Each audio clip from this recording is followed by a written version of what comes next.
Saudara, mari kita buka dari kitab Samuel. Kita buka 1 Samuel 13. 1 Samuel 13 ayat 5 sampai dengan ayat yang ke-9. 1 Samuel 13 ayat 5 sampai dengan ayat yang ke-9. Saudara, kita akan belajar bagaimana kejatuhan daripada Saul. Saudara, seringkali kita berpikir bahwa Saul adalah seorang yang kurang taat, kurang sabar, tidak mengenal hati Tuhan, saudara, dan segala macam yang buruk tentang Saul. Dan kita berpikir, saudara, bahwa dia layaklah untuk dicopot dan digantikan dengan Daud yang dikatakan orang yang punya hati dan berkenan di hadapan Allah. Tetapi semakin saya merenungkan apa yang Saul alami, semakin saya sadar bahwa manusia adalah sama seperti Saul. Saudara, bahwa tidak ada yang spesial, saudara, sebenarnya dari hidup kita dibanding dengan Saul. Saudara, dan Saul memiliki banyak hal juga yang baik, yang logis seperti dan dilihat oleh manusia. Tetapi kita akan belajar, saudara, karena kalau kita tetap dalam kemanusiaan kita, kalau kita tetap, saudara, mempertahankan cara berpikir, cara pandang, saudara, ya, seperti manusia biasa, maka kita tidak akan pernah, saudara, mengalami terobosan. Saudara, kita harus belajar meninggalkan cara berpikir yang lama. Kita harus belajar, saudara, ya, untuk meninggalkan, saudara, cara melihat yang lama. Kita harus belajar, saudara, untuk mengerti pikiran Allah dan cara Allah melihat. Maka kita akan melihat bagaimana Tuhan melihat kita. Maka kita akan masuk dan kita akan menjadi pelaksana-pelaksana Tuhan, menyelesaikan apa yang Tuhan mau dalam hidup kita. Sekarang mari kita baca di dalam 1 Samuel 13 ayat 5 sampai dengan ayat yang ke-10. Adapun orang Filistin telah berkumpul untuk berperang melawan orang Israel dengan 3.000 kereta, 6.000 orang pasukan berkuda dan pasukan berjalan kaki. Sebanyak pasir di tepi laut mereka bergerak maju dan berkemah di Mikmas di sebelah timur Bet Aven. Ketika dilihat orang-orang Israel bahwa mereka terjepit sebab rakyat memang terdesak, maka larilah rakyat bersembunyi di gua, di keluk batu, bukit batu, liang batu, dan perigi. Malah ada orang Ibrani yang menyeberangi arungan sungai Yordan menuju tanah Gad dan Gilead. Sedang Saul masih di Gilgal dan seluruh rakyat mengikutinya dengan gemetar. Ia menunggu 7 hari lamanya sampai waktu yang ditentukan Samuel. Tetapi ketika Samuel tidak datang ke Gilgal, mulailah rakyat itu berserak-serak meninggalkan dia. Sebab itu Saul berkata, bawalah kepadaku korban bakaran dan korban keselamatan itu. Lalu ia mempersembahkan korban bakaran. Baru saja ia habis mempersembahkan korban bakaran, maka tampaklah Samuel datang. Saul pergi menyongsongnya untuk memberi salam kepadanya. Kita loncat, saudara, ayat 13. Kata Samuel kepada Saul, perbuatanmu itu bodoh. Engkau tidak mengikuti perintah Tuhan Allahmu yang diperintahkannya kepadamu. Sebab sedianya Tuhan mengokohkan kerajaanmu atas orang Israel untuk selama-lamanya. Tetapi sekarang kerajaanmu tidak akan tetap. Tuhan telah memilih seorang yang berkenan di hatinya, dan Tuhan telah menunjuk dia menjadi raja atas umatnya, karena engkau tidak mengikuti apa yang diperintahkan Tuhan kepadamu. Saudara, kita lihat yang pertama, saudara, ayat 5. Adapun orang Filistin telah berkumpul 3.000 dan sebagainya. Dikatakan, saudara, sebanyak pasir di tepi laut. Saudara, kalau saudara ini lihat begitu banyak musuh, maka seringkali, saudara, hati kita langsung saudara, hati kita gemetar. Saudara, kalau kita ini sudah mencoba berkali-kali, ya, untuk sabar, jatuh lagi, sabar, marah lagi, saudara, maka hati kita akan ciut dan kita berkata, tidak bisa kok, terlalu banyak hal yang harus dirubah, sedangkan saya tidak punya kekuatan. Kalau saudara ini, saudara, punya begitu banyak kebutuhan, misalnya, saudara, ya, saudara butuh 10 M, tetapi saudara sama sekali tidak punya uang di tangan, maka seringkali kita menyerah dan kita berkata, tidak mungkin, tidak mungkin. Kalau kita lihat anak kita kena narkoba, atau kemudian saudara suami nyeleweng, dan kelihatannya tambah parah dan tambah parah, maka saudara otomatis kekuatan manusia itu akan menjadi habis. Otomatis, saudara, dan inilah yang dialami oleh Saul. Saudara, dia melihat segala sesuatu yang buruk di depan dia. Dia melihat 3.000 orang berkereta, dia lihat yang berkuda, dia lihat yang jalan kaki. Saudara, habis sudah. Saudara, hari ini Tuhan sedang mau ingatkan kita bahwa di depan iblis akan coba menyodorkan fakta-fakta itu kepada setiap saudara. Iblis akan coba menyodorkan dan berkata, musuhmu terlalu besar. Iblis akan berkata, persoalanmu mustahil, kebutuhanmu tidak tercukupi. Saudara, iblis akan coba sodorkan semua fakta itu. Tujuannya apa? Membuat saudara melihat kepada keadaan itu dan menghabiskan kekuatan saudara. Karena itu saudara, hari ini saya mau berkata, sebelum itu terjadi, mari berkata, itu bukan urusanku. Urusanku cuma melakukan apa yang Tuhan mau. Amin. Saudara, kalau itu bisa saudara tanamkan. Saudara bilang, itu bukan urusanku. Urusanku melakukan yang Tuhan mau. Nanti iblis akan ngomong gini, tapi kamu aja gak bisa melakukan apa yang Tuhan mau. Bilang, itu juga bukan urusanku, karena kekuatan dari Tuhan. Berapa kali pun jatuh, kekuatan tetap Tuhan yang beri. Saudara, beberapa waktu yang lalu saya pernah cerita dan saksikan di sini. Kami mau mulai pembangunan, saudara. Dan kemudian saudara, orang mulai telepon, butuh sekian, butuh sekian, butuh sekian, butuh sekian, saudara. Dan saya hitung, saudara, itu dalam seminggu saya kira-kira harus mengeluarkan 500 juta. Saudara, dan itu masih ada seminggu. Tapi karena semuanya saudara bilang butuh sekian, butuh sekian, butuh sekian. Saudara, itu mendadak kekuatan saya habis. Mendadak, saudara, hanya dari telepon butuh sekian, butuh sekian, butuh sekian, saudara. Ya, itu mendadak kekuatan saya habis. Saya itu pengen nangis, saya pengen nyerah, saya pengen bilang, Tuhan, gak mungkin saya berhenti aja saat ini. Gak mungkin, saudara. Tapi saat itu, saudara, di tengah saya begitu letih, saudara. Saya begitu letih, saya tidur, saya bilang, Tuhan, saya gak tahu. Saya gak tahu, gak mungkin lah. Dalam waktu 3 hari, dalam waktu 4 hari, Tuhan sediakan 500 juta. Saudara, dan tiba-tiba saat itu, saudara, malam itu saya bermimpi. Dan saya lihat, saudara, ya mungkin karena saya arsitek, Tuhan bicara juga pakai gambaran arsitek, saudara. Saudara, Tuhan itu bisa bicara sama kita lewat apapun juga. Ya, kalau saudara tukang jahit, percayalah Tuhan bisa bicara, saudara, ya, lewat jahit menjahit. Ya, kalau saudara itu mungkin saudara ahli keramik, saudara, Tuhan akan bicara lewat itu. Nah, saudara, pada waktu itu saya tiba-tiba lewat sebuah jembatan besar.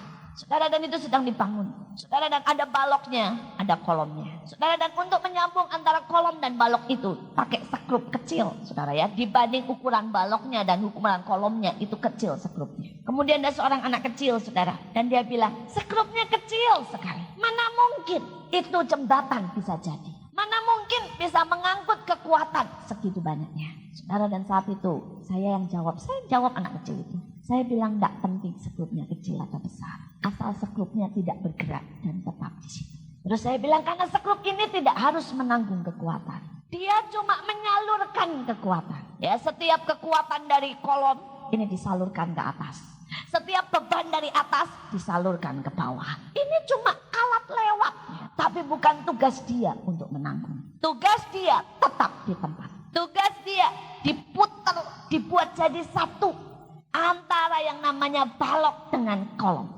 Dan selebihnya itu urusan baloknya dan kolomnya. Saudara, pada waktu saya bangun, tiba-tiba saya kaget. Kok bisa ya saya mimpi itu? Terus Tuhan bilang, bagianmu itu jadi sekrup. Diam di tempat. Nggak usah ngapa-ngapain. Kalau ada kebutuhan, ya kebutuhan itu kan beban. Ya, salurkan ke Tuhan. Minta sama Tuhan. Kalau engkau dapat kekuatan, kasih supaya beban disalurkan ke atas supaya baloknya ya itu bisa menyelesaikan. Kamu dapat berapa dari Tuhan? Salurkan. Ya. Kamu dapat firman apa? Bagikan. Kamu dapat tugas apa? Lakukan. Tidak usah mikir. Sudah itu. Hasilnya seperti apa? Itu bukan urusanmu. Bagianmu tetap di tempat. Saudara, dan begitu Tuhan bicara itu, tiba-tiba itu belum, saudara. Saya bilang, ngapain saya ngelihat segitu besarnya beban? Ngapain saya mikir? Coba sekrup, gak usah mikirkan, saudara, ya. Berapa truk yang akan lewat di atasnya? Dia gak perlu mikir, saudara. Sampai kapan ini truk gak lewat-lewat terus di atas bergoyang-goyang? Gak perlu. Dia cukup di situ. Menyalurkan, cukup itu. Saudara, dan setiap kita punya tugas. Saya gak tahu tugas saudara apa. Tetapi saya mau berkata, setialah dengan tugasmu. Kalau tugasmu pendoa, setialah jadi pendoa.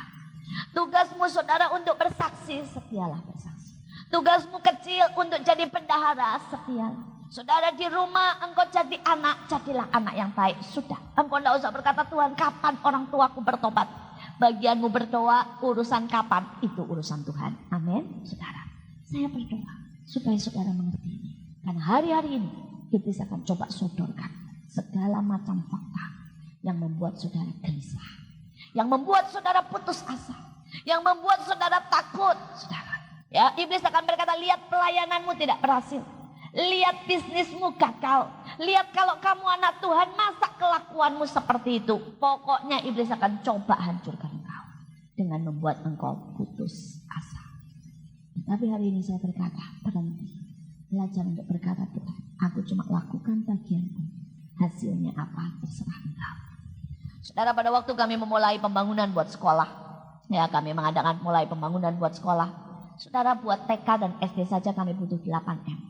Saudara, sedangkan saudara kami itu punya uang cuma 100 sampai 300 juta. Ya, saudara itu mau mulai apa, saudara? Kalau yang di pembangunan tahu, buat mulai 100 sampai 300 juta itu sehari habis. Itu enggak bicara minggu, saudara, itu sehari habis. Untuk beli pasir, ya, untuk nguruk atau untuk bikin pagar keliling itu loh aja, saudara, habis. Saudara, jadi mau apa, saudara? Tapi pada waktu itu, saudara, Tuhan berkata mulai. Saudara mikirin 8M, itu saya pernah sampai, saudara ya, kepala itu cekot-cekot. Ya. Saudara, ini tegang sekali, semuanya kepala pusing, tegang, saudara, tegang banget, saudara, sampai saya enggak tahu. Saya bilang, aduh, orang stres tuh kayak begini rasanya ya. Saudara, sudah kepala pusing, tegang semuanya, karena mikirin 8M. Kenapa, saudara? Karena kalau Juni enggak jadi di sekolah, ya, seluruh sekolah itu tidak ada tempat untuk sekolah dan tidak dapat ijazah. Saudara, kami harus jadi bulan Juni ini, tidak ada pilihan lain. Saudara, dan saya dikejar, saya dipepet, kejepit, rasanya, saudara. Saudara, dan saat itu, saudara, saya berkata, Tuhan, saya tidak bisa. Tapi Tuhan bilang, bisa. 5 roti dan 2 ikan. 5 roti. Tuhan bilang 5 roti dan 2 ikan. Itu untuk 5.000 orang. Betul, saudara? Salah, lebih. Ya. Karena Alkitab berkata, saudara, itu hanya laki-laki. Yang perempuan belum dihitung.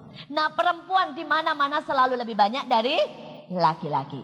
Jadi kalau lakinya aja 5.000, perempuannya berapa kira-kira? Lebih 6.000. Ya. Belum lagi yang namanya anak-anak. Berarti, saudara, itu 5 roti, itu kira-kira buat berapa, saudara? 10.000 sampai 15.000. Betul enggak? Saudara, berarti hitung kelipatannya. Itu 2.000 sampai 3.000.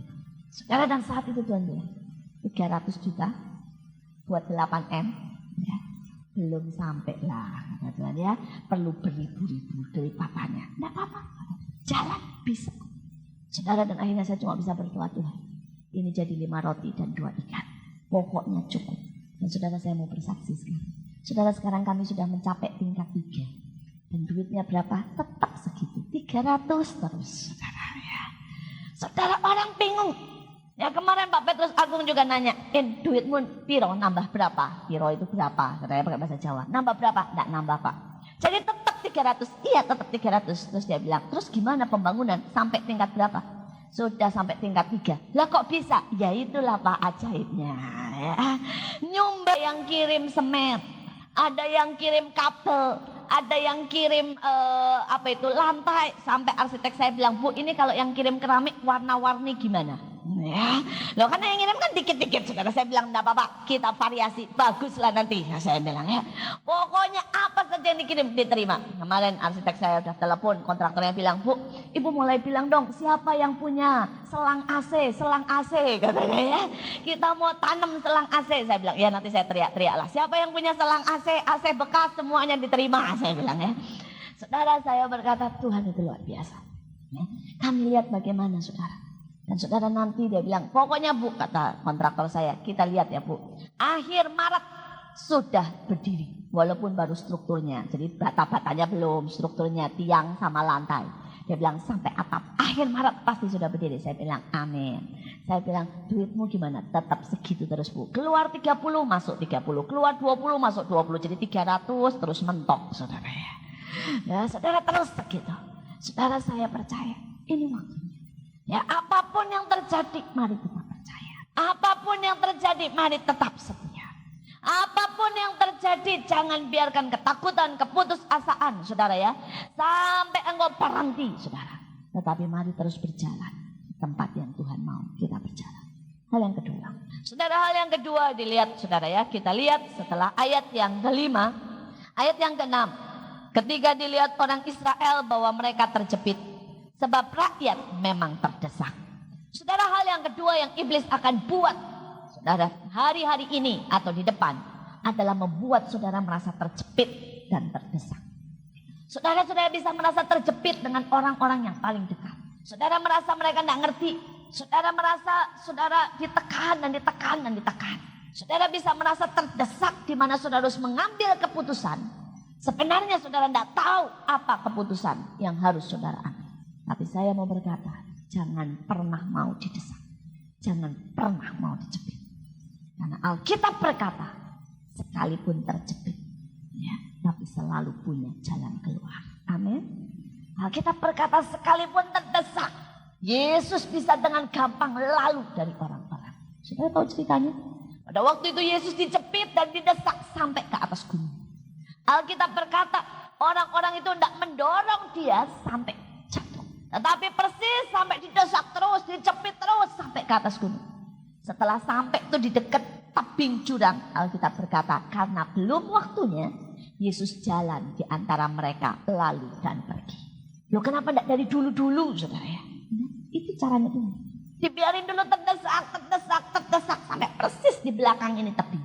Ingat kalau belum waktunya, begitu sampai di tebing ada jalan keluar. Amin. Alkitab berkata, pada waktu itu orang Israel terjepit di depan lautan merah, di belakang pasukan Mesir. Betul? Tetapi karena Allah mau menyatakan kekuatannya, maka lautan merah terbelah dan orang Israel berjalan. Saudara, saya tidak tahu keadaan apa yang menjepit saudara. Tapi saya mau berkata, saudara, jangan pernah saudara berpikir bahwa habislah kita di situ. Allah selalu punya jalan. Pada waktu terdesak, ada banyak orang berkata, udah mepet, tidak bisa, harus ambil keputusan. Saya bilang, justru pada saat mepet, saudara, ambil waktu. Kalau saudara pernah dengerin kaset atau pasang kaset atau VCD, saudara kan bisa ya, pada waktu kita nonton tiba-tiba pencet pause, berhenti semuanya, betul? Nah, dalam hidup ini saudara harus bisa seperti itu. Keadaan apapun juga, saudara harus bisa pencet pause. Biarkan itu semua keadaan berhenti dulu. Kita tanya Tuhan, apa yang Tuhan mau? Amin. Dan kalau Tuhan tidak jawab, biarin aja. Saudara bilang, nanti kalau hancur, kalau terlambat, enggak. Karena di tangan Allah tidak pernah terlambat. Sekalipun nasi sudah jadi bubur, ya, Allah bisa balikan. Saya kasih kesaksian. Saudara, pada waktu Desember, saya sudah dikasih berita, saudara, bahwa besi itu naik 3 kali lipat. Besi itu akan langka di pasaran. Kenapa? Karena Cina itu sedang membuat proyek besar. Saudara, dan beberapa negara saudara sedang membuat proyek besar membangun, sehingga besi itu akan langka dari pasaran.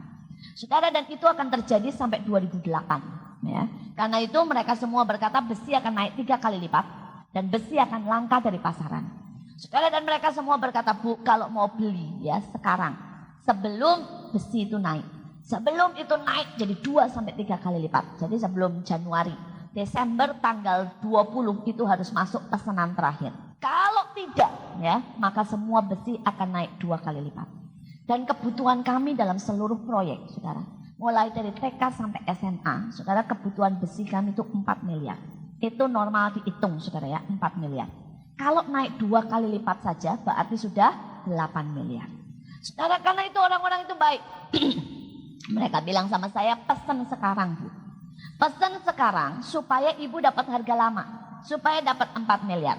Tapi saya mau bilang, mau pesan pakai apa? Wong tidak punya duitnya. Duit cuma 300.000 buat beli besi. Itu cuma dapat 1 jalur. Saudara ya, itu istilah saya lah, saudara. Saudara, enggak cukup, saudara. Saudara, saya bilang, nah mereka mendesak. Soalnya 20 Desember itu tutup semua pesanan. Enggak terima pesanan lagi. Semua kena harga baru. Nah, saudara, saat itu semua desak saya, pesan Bu, pesan, pokoknya enggak usah bayar, pesan dulu. Tapi Tuhan enggak bilang apa-apa, Tuhan juga enggak kasih duit. Sekali lagi, jangan mau didesak oleh keadaan. Kalau Tuhan enggak kasih apa-apa, biarin aja. Pencet pause, jadi biarkan mereka semua diam, kita jalan terus. Ya. Biarkan. Saudara, mereka mau ribut ya apa, saya diam aja. Saya bilang, belum. Tuhan belum suruh. Kalau nanti naik 2 kali lipat, ya biarin. Ya, mau naik 3 kali lipat, ya biarin. Ya. Nggak sayang, Bu. Ya nggak tahu urusannya Tuhan. Mikir pun tidak saya. Saudara, akhirnya benar, saudara. Keadaan sekarang seperti itu, langka dan naik 2 kali lipat, saudara. Nanti saudara mau tahu apa yang terjadi. Desember, saudara, tanggal 25 atau tanggal berapa, saudara, saya lupa. Tiba-tiba ada orang ketemu saya di Bandung. Dan dia berkata, Bu, saya ini pengimpor besi. Ya, dia bilang semua kebutuhan besi saya tanggung gratis, saudara. Saudara, jadi semuanya saudara sekarang. Saya enggak usah repot, saudara ya. Kemarin kami pesan atap baja, saudara ya. Dia bilang baja semuanya. Kalau kami tidak pakai kayu, pakai baja semuanya.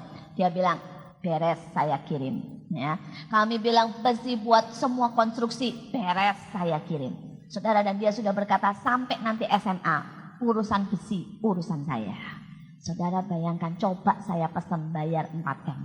Sekarang saya bayar 0. Saudara ya, ongkos kirim aja enggak bayar, tahu di tempat, saudara ya. Saudara, dan saya berkata Tuhan itu luar biasa, sangat luar biasa. Karena itu jangan mau didesak, jangan mau didesak. Biarkan, saudara. Katakan Tuhan, aku percaya bahwa sekalipun terjepit, Engkau sanggup buat jalan keluar. Amin. Saudara, demikian juga kalau saudara terjepit dengan orang. Saudara, salah satunya, saya satu contoh saudara, saya punya seorang saudara ya. Dan saudara ini manja sekali saudara. Saudara ini manja sekali, umurnya sama saya. Saudara jauh, bukan saudara asli, saudara jauh. Manja sekali saudara, sampai masuk dapur aja enggak pernah saudara. Terus kemudian saudara masak, nyalain kompor segala enggak pernah. Bahkan ituin korek itu takut saudara. Nah saudara, pada waktu itu saya lagi hamil dan bertemu dengan dia. Dan dia dikit-dikit minta tolong, dikit-dikit minta tolong, saudara ya, minta tolong saya, minta tolong suami saya, minta tolong keluarganya, saudara. Dan rasanya karena dia memang tidak bisa, semua orang tolong saya. Saudara, padahal waktu itu saya lagi hamil, saudara. Dan saya kesal sekali. Saya merasa begini, aduh, kenapa dia yang ditolongin, dia yang dapat fasilitas, sedangkan saya yang waktu itu lagi hamil ya, mesti duduk dengan miring di mobil yang sesek. Ya, tidak pakai AC, di kamar yang tidak pakai AC, pokoknya dengan segudang suara iblis yang berkata ya, bahwa ini perlakuan tidak adil. Engkau ditekan dan orang lain seenaknya menekan engkau. Saudara, tapi pada saat seperti itu saya berdoa, saya bilang Tuhan, saya kesel ya. Saya sebel, saya ditekan ya, dan orang lain seenaknya. Tiba-tiba Tuhan ngomong begini sama saya, kamu mau enggak tukeran ya? Kamu jadi orang yang enggak bisa apa-apa ya, enggak masuk dapur, nyalain korek aja takut. Kamu selalu butuh pertolongan orang lain, tapi kamu dapat fasilitas. Atau kamu pilih sekarang, kamu kuat, mampu melakukan segala sesuatu, hamil pun enggak pernah muntah-muntah, jalan kemana enggak masalah. Tapi kamu belajar untuk memberi. Kalau saudara pilih yang mana?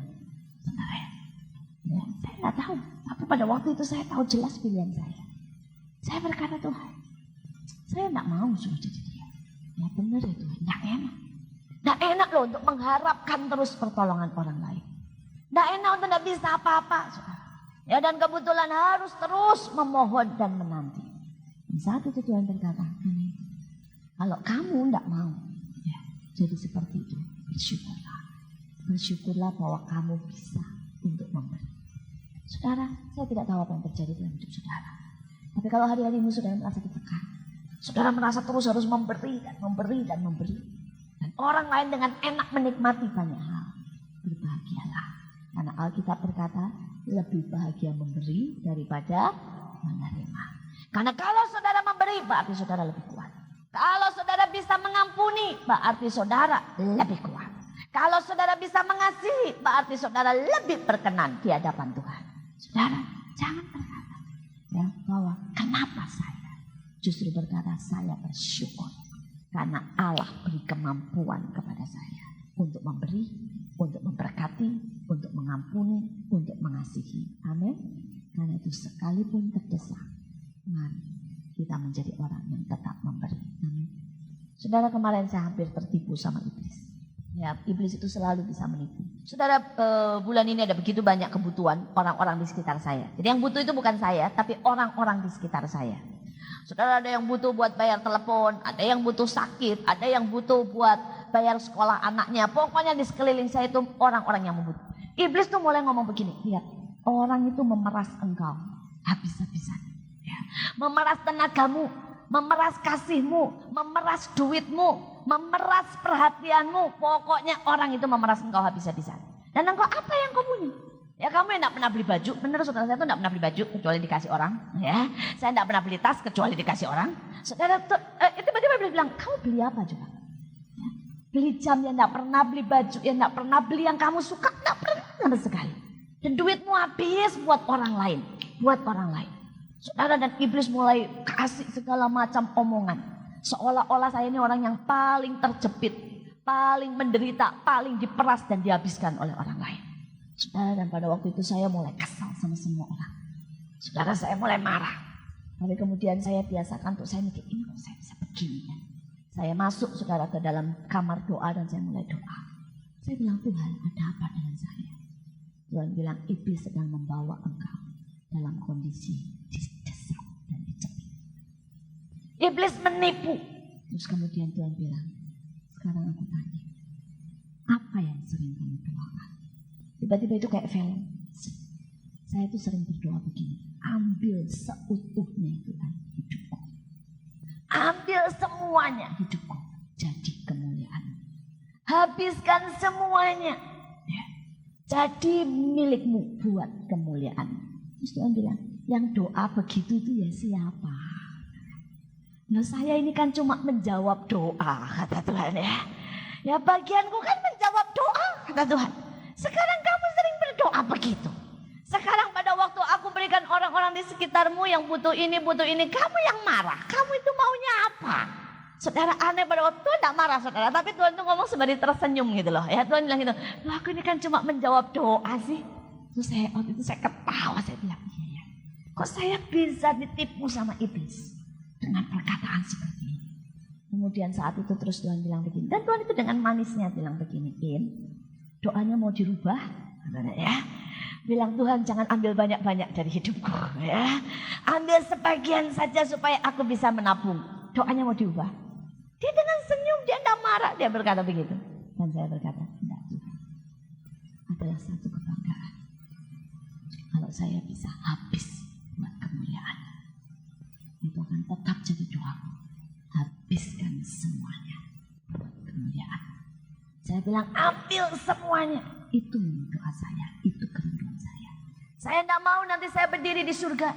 Dan Tuhan berkata, lihat, ada banyak talenta yang aku beri kepadamu dan cuma disimpan seperti orang yang punya 1 talenta. Saudara tahu ceritanya?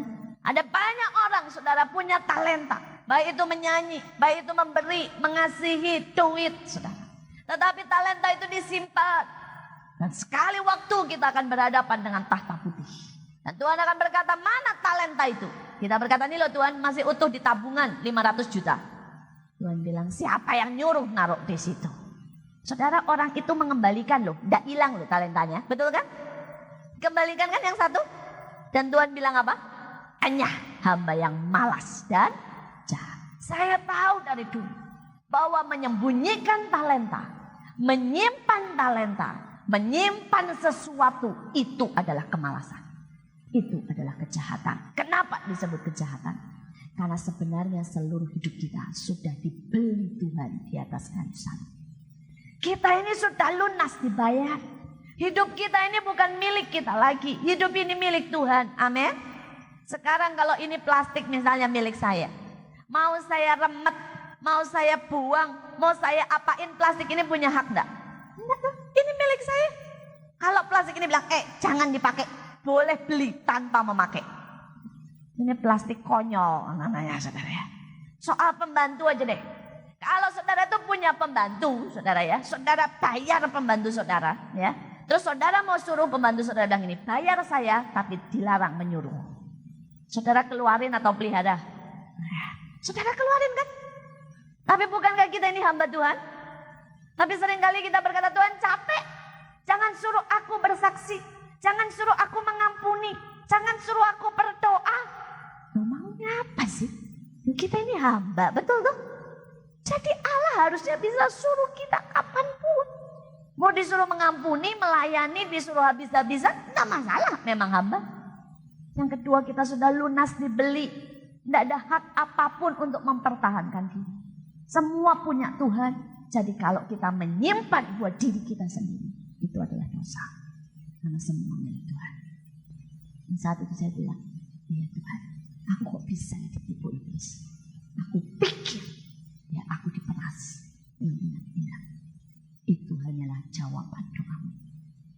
saya bahagia, saya bisa memberi. Sejak itu saya keluar kamar dengan sukacita dan saya cari siapa lagi yang butuh dikasih. Senyum saudara, beda saudara ya. Siapa lagi yang butuh dilayani? Sudahlah sini tak layanin, habis-habisan nggak apa-apa ya. Karena itu memang yang Tuhan mau. Habiskan milikku Tuhan, jangan protes ya nanti kalau dihabiskan. Ambil semuanya biar jadi kemuliaan. Saudara yang ketiga, saudara.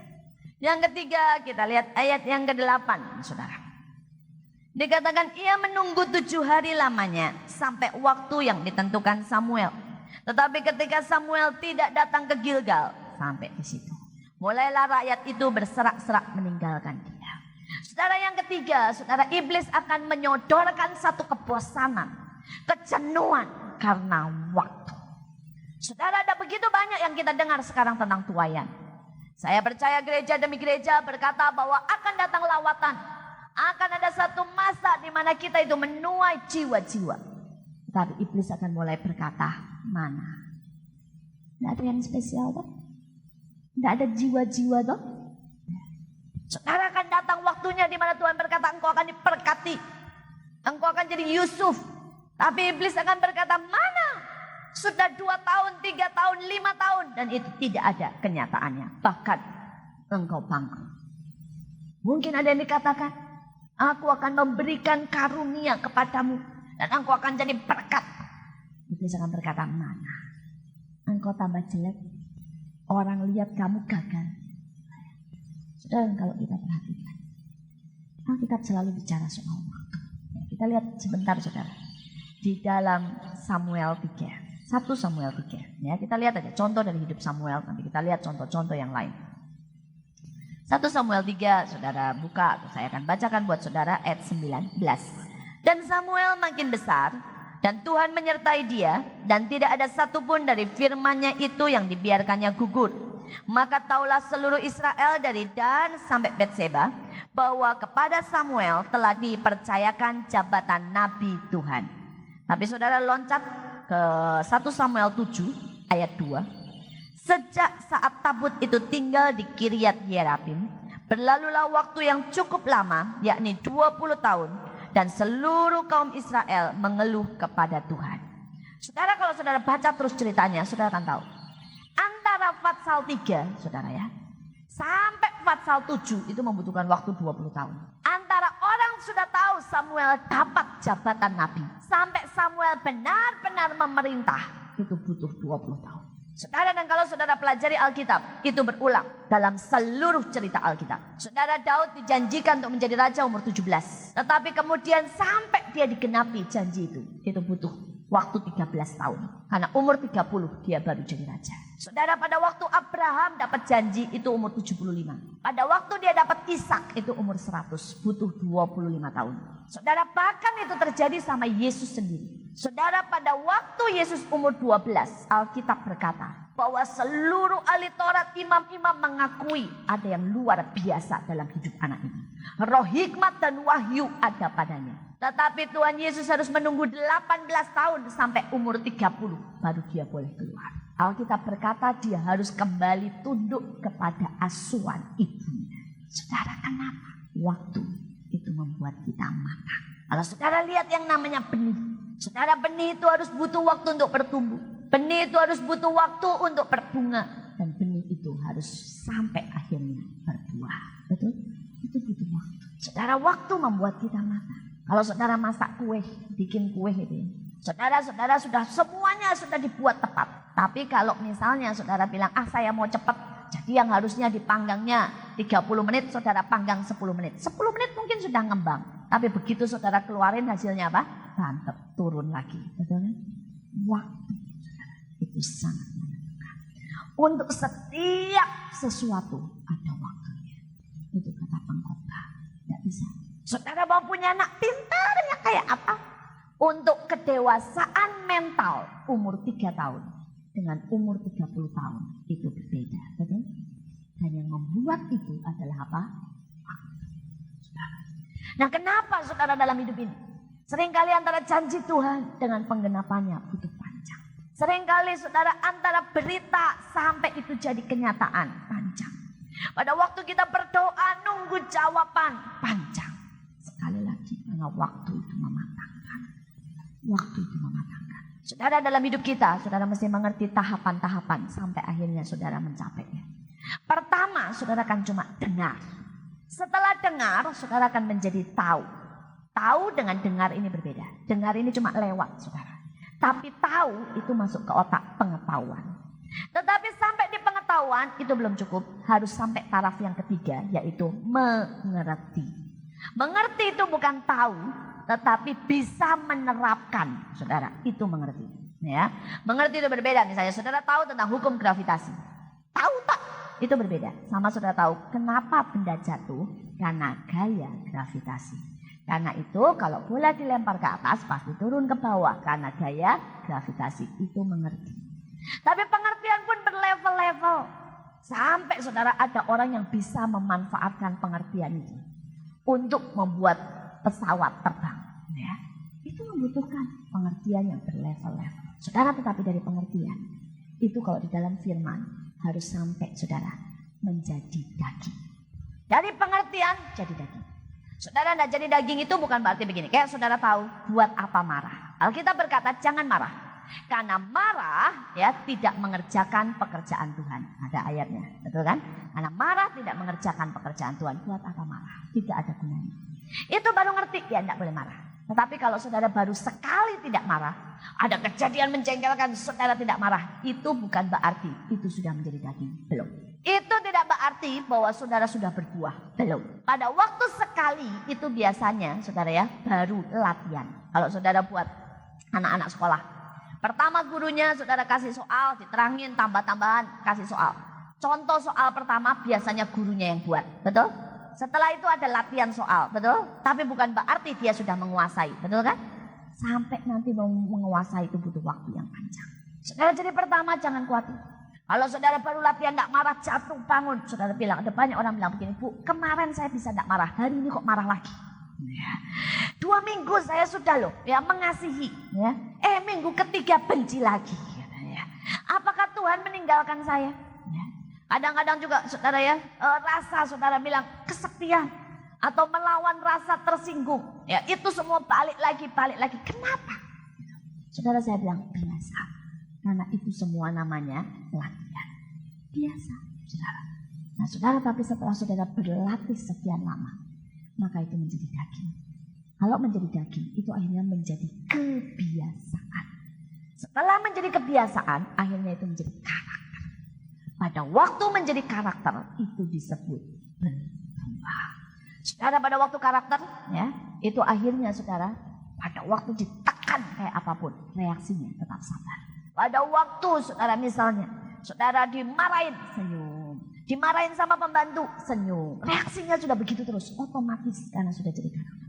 Saudara, karakter ini buah, karena sudah gini, pohonnya dalam satu pohon. Saudara akan lihat, kalau pohon itu pohon belimbing, buahnya pasti belimbing, betul kan? Tidak mungkin kan pohon belimbing, buah mangga, tidak mungkin kan? Jadi buah itu tidak berubah-ubah. Dan kalau pohon itu manis, sampai kapanpun manis, betul?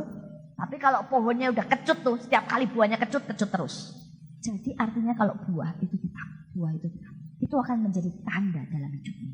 Orang melihat, memang sudah begitu. Sifatnya sudah murah hati. Itu sudah berbuah, sudah menjadi daging. Nah, itu sudah menjadi kebiasaan, menjadi tanda dalam hidupnya. Nah inilah yang Allah mau bawa dalam hidup kita. Sebenarnya Allah sedang mau membangun sebuah karakter Kristus. Dan pada waktu kita sudah mencapai karakter Kristus, maka saat itulah Allah mempercayakan banyak hal. Saudara, dan Saul mengalami kegagalan pada waktu menunggu. Menunggu itu bukan hal yang mudah. Apalagi dikatakan dia menunggu sampai waktu yang ditetapkan. Tapi Samuel tidak datang juga. Jadi ini artinya delay. Sudah dibilangin misalnya hari Jumat jam 3. Sudah dia tunggu sampai Jumat jam 3, belum ada. Sebenarnya salah Samuel atau salah Saul? Salah Samuel, ya. Tapi tetap salah Saul. Kenapa? Saudara, tanamkan ini baik-baik. Karena waktu itu punya Tuhan. Saudara tidak bisa berkata terlambat. Saudara tidak bisa berkata saya sudah tunggu cukup lama. Saudara tidak bisa berkata Tuhan janjinya sekarang kenapa tidak datang. Sekali lagi karena waktu itu punya Tuhan. Karena Tuhan bilang 1 hari sama dengan 1000 tahun.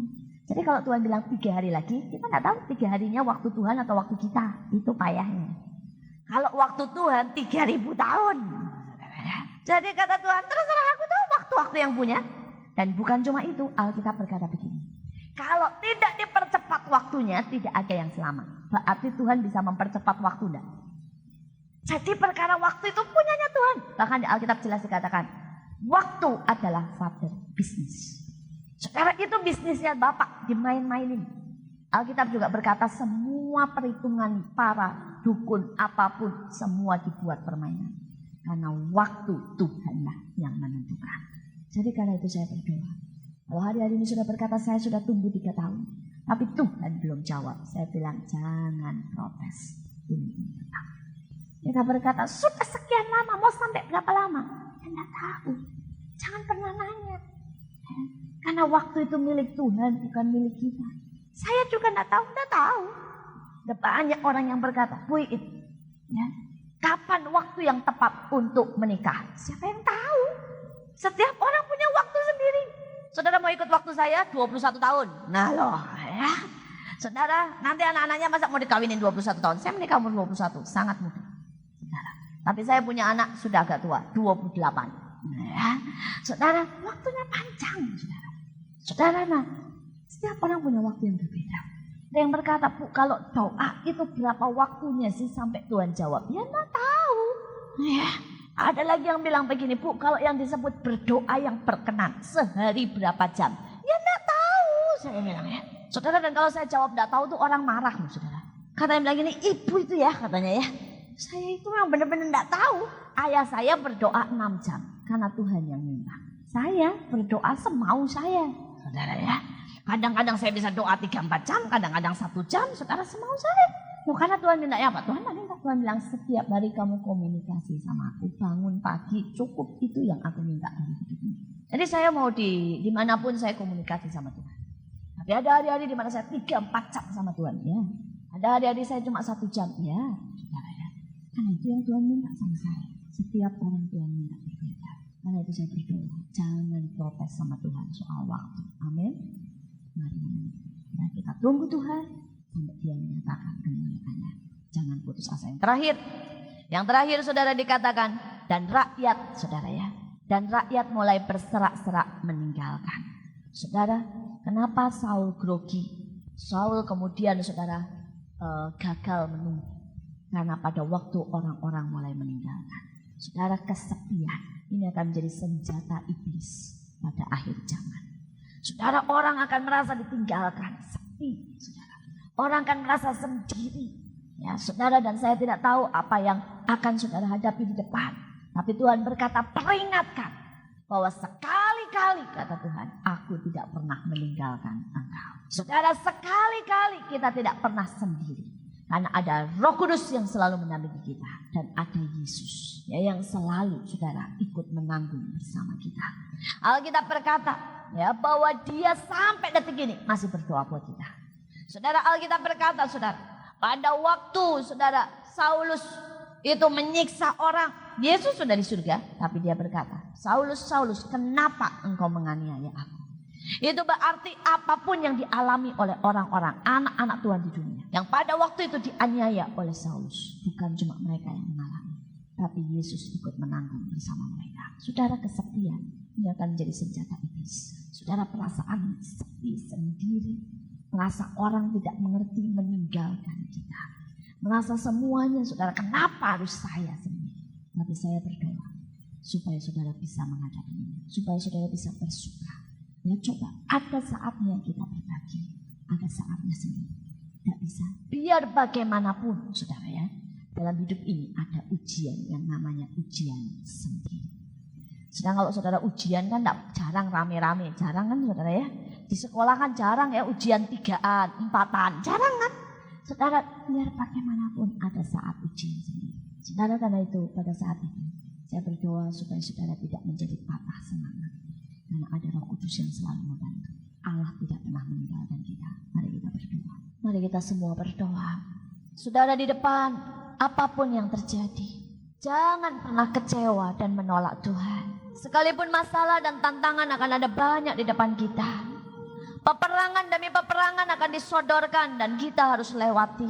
Saya berdoa supaya hari ini kita berkata, Tuhan, biarkan aku tetap ada dalam rencanamu. Aku tidak mau lihat hasil, tidak mau lihat kenyataan, tidak mau lihat apa yang disodorkan iblis. Tapi aku mau pandang betapa besarnya Engkau dalam hidupku. Betapa besarnya kasih-Mu. Betapa besarnya apa yang Kau sudah buat dalam hidupku. Saudara, hari-hari ini iblis akan membuat engkau merasa kesepian. Ada banyak orang di dunia yang sedang dilanda kesepian, sampai mereka bunuh diri. Dan Tuhan berkata itu memang sedang dilancarkan iblis. Tapi pagi hari ini saya mau berkata, kita tidak pernah sendiri. Sekali-kali dia tidak pernah meninggalkan kita. Ada sebuah cerita orang India. Sebelum seorang anak itu dewasa, saudara, maka ujian kedewasaan adalah membiarkan anak itu masuk ke tengah hutan di tengah malam. Mulai dari jam 10 malam sampai besok pagi. Anak itu harus berjalan di tengah hutan yang sepi dan sendiri dengan suara-suara yang menakutkan. Anak itu biasanya menggigil ketakutan mendengar auman, lolongan serigala, auman harimau. Tapi pada saat itu, sebenarnya anak itu tidak pernah sendiri. Di balik pohon-pohon, sebenarnya ada begitu banyak para pahlawan, orang-orang dewasa, pemburu-pemburu yang perkasa sedang mengawasi anak itu. Dan kalau sampai ada bahaya, maka mereka segera turun tangan. Tapi anak itu tidak pernah bisa melihatnya di tengah kegelapan. Dan anak itu tidak pernah tahu. Tapi itu yang sebenarnya Allah biarkan terjadi dalam hidup kita. Pada waktu Allah membiarkan seolah-olah kita berjalan sendiri, Dia tidak pernah meninggalkan kita.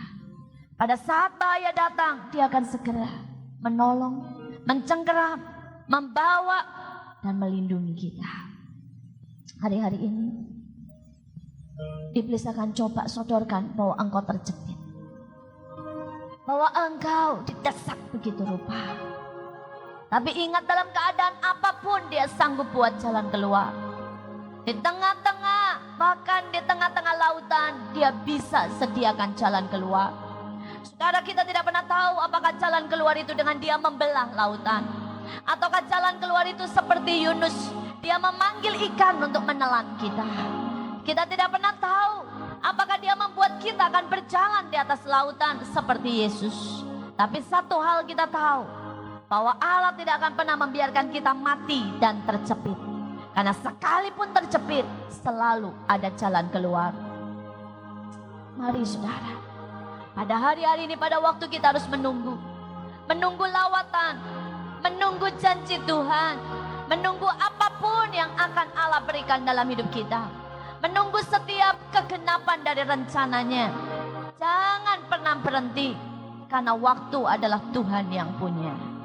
Mari katakan, ini hidupku, ini hatiku, jagai hatiku, buat semuanya seperti yang Kau mau. Biar musik saja, mari kita berdoa.